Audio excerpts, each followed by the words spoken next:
Kamusta mahal kong mga taga-subaybay, tinatanggap ko kayong lahat sa aking channel.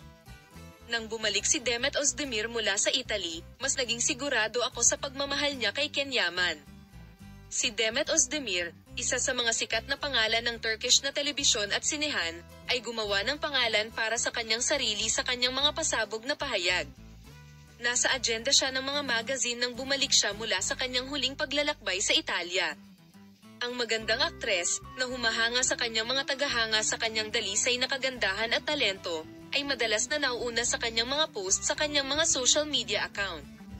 Si Demet Özdemir, na nagbahagi ng mga masasayang sandali sa kanyang mga tagahanga sa pamamagitan ng madalas na pagbabahagi ng kanyang mga larawan at video sa kanyang huling paglalakbay sa Italia, ay gumawa ng pahayag sa press sa kanyang pagbabalik. Ang kanyang hindi inaasahang pahayag ay nagdulot ng malaking epekto sa mundo ng magazine.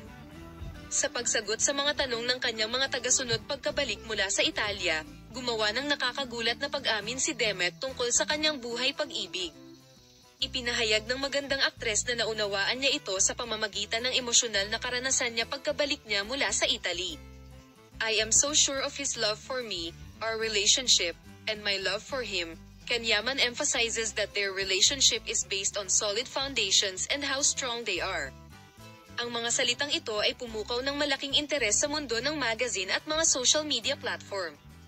Ang mga haka-haka na ang relasyon ni Demet Özdemir kay Ken Yaman ay naging opisyal na ay naging mas malakas sa pahayag na ito.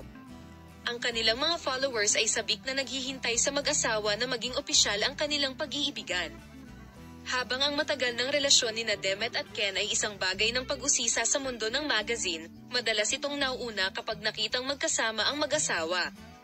Gayunpaman, ang opisyal na pagpapabuti ng kanilang relasyon sa pahayag ni Demet ay sinalubong ng malaking sorpresa at kagalakan ng publiko.